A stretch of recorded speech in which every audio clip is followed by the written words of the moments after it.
Okay, tā, neliels updates. Esmu šali lonžam. Lonž ir tīri ok.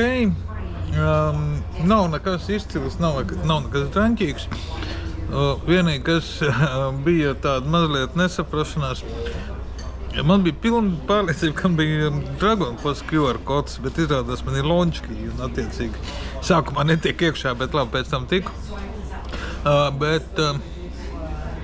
Jā, viena lieta, kas man šeit nepatika, ir tas, ka stāv ēdiens, un nav standziņas, ar ko paņemt tos ēdienus, uzlikt uz šķīvi.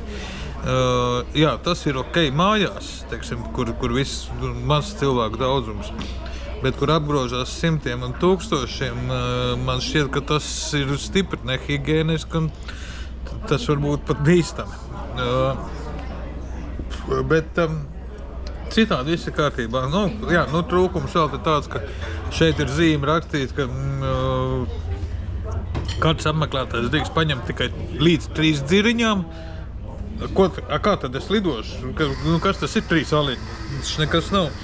Bet izdevs tos 3 aliņus, vismaz lidmašīnā varējuši uzreiz aizmigt un visu ceļu pagulēt.